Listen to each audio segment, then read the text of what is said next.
माननीय अध्यक्ष महोदय, मैं इस गरिमामयी सदन को अरुणाचल प्रदेश के तवांग सेक्टर में हमारी सीमा पर 9 दिसंबर 2022 को हुई एक घटना के बारे में अवगत कराना चाहूंगा।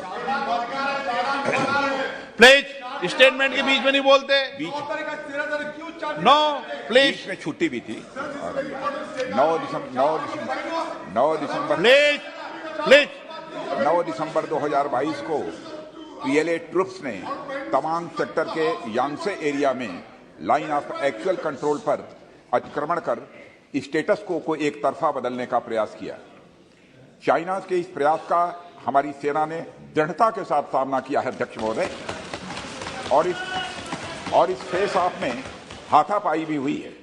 भारतीय सेना ने बहादुरी से पीएलए को हमारी टेरिटरी में अतिक्रमण करने से रोका और उन्हें उनकी पोस्ट पर वापस जाने के लिए मजबूर कर दिया अध्यक्ष महोदय। इस झड़प में दोनों ओर के कुछ सैनिकों को चोटें भी आई हैं और मैं इस सदन को अवगत कराना चाहता हूं कि हमारे किसी भी सैनिक की न तो मृत्यु हुई है और न ही कोई गंभीर रूप से घायल हुआ है।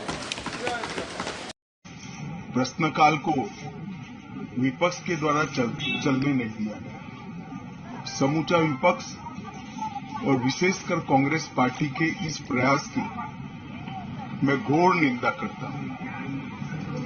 अरुणाचल में 8 की देर रात और 9 की सुबह घटी घटनाओं का हवाला देते हुए विपक्ष ने बहुमूल्य प्रश्नकाल को स्थगित करवा दिया।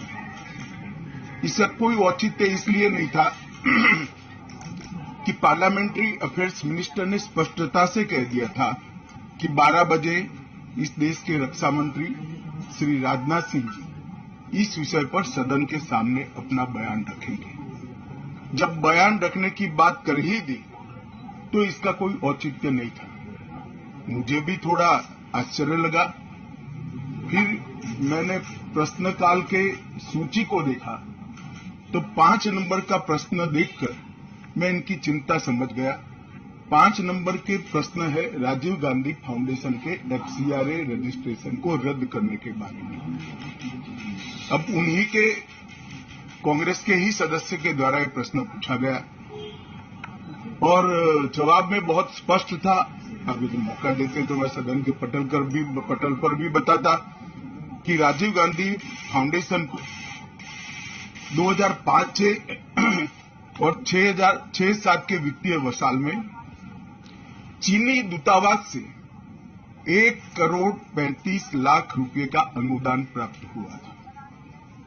चूंकि FCRA के कानून और उसकी मर्यादाओं के अनुरूप नहीं था तो नोटिस देकर पूर्णतया कानूनी प्रक्रिया का अनुपालना करते हुए गृह मंत्रालय ने इसका रजिस्ट्रेशन रद्द किया है।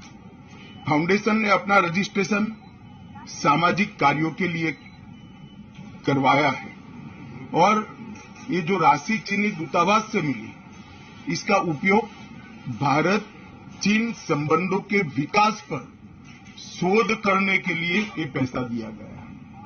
अब मैं कांग्रेस पार्टी को पूछना चाहता हूं कि इन्होंने शोध तो जरूर किया होगा, क्या उनकी शोध में 1962 में जो हजारों हेक्टेयर भूमि भारत की चीन ने हड़प ली वो शामिल था क्या?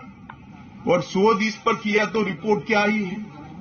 नेहरू जी के प्रेम के कारण सुरक्षा परिषद में भारत की स्थायी सदस्यता बलि चढ़ गई।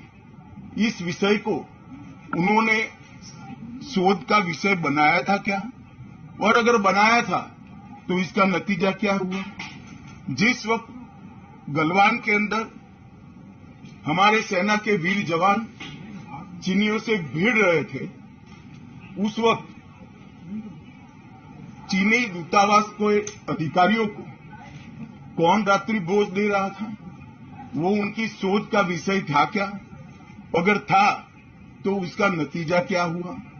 जब उनकी सरकार थी तो 2006 में भारत में चीन के दूतावास ने पूरे अरुणाचल और पूरे नेफा पर दावा कर दिया। वो उनकी शोध का विषय था क्या? अगर शोध हुई तो उसका नतीजा क्या हुआ?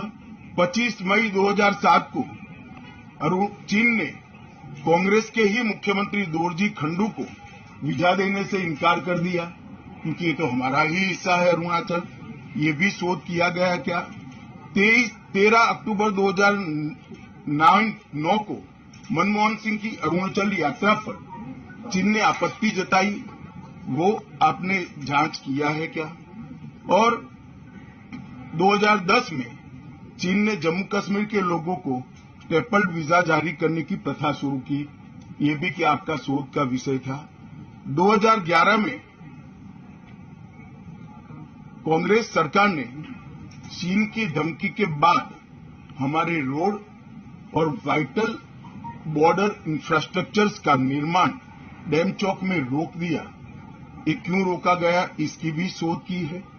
मैं कांग्रेस पार्टी को पूछना चाहता हूं, ये दोगला रवैया जनता के सामने नहीं चलता है। जनता सब देख रही है। आपके परिवार द्वारा चलाया गया फाउंडेशन, उसका FCRA रजिस्ट्रेशन चीन की दूतावास से मिले हुए अनुदान से समाप्त हुआ है। आपके ही समय में हजारों किलोमीटर भूमि अवैध रूप से हमसे हड़प ली गई है।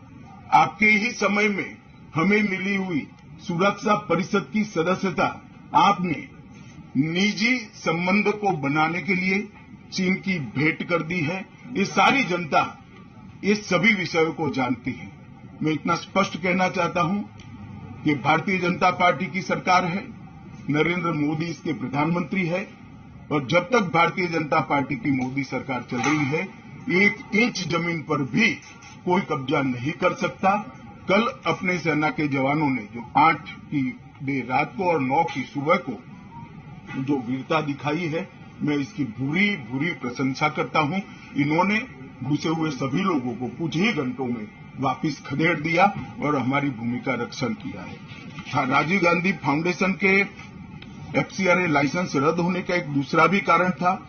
इस्लामिक रिसर्च फाउंडेशन की, जिसका प्रणेता जाकिर नायक है, जाकिर नायक को पूरा देश जानता है, उनसे भी 7 जुलाई 2011 को 50 लाख रुपया राजीव गांधी फाउंडेशन ने प्राप्त किया था। मैं पूछना चाहता हूं, राजीव गांधी फाउंडेशन के कर्ता धर्ता जो कांग्रेस की फैमिली पार्टी है, उसी के सदस्य हैं, तो आपको ये पैसा जाकिर नाइक ने किस मकसद के लिए दिया था, इसकी भी स्पष्टता देश की जनता के सामने होनी चाहिए।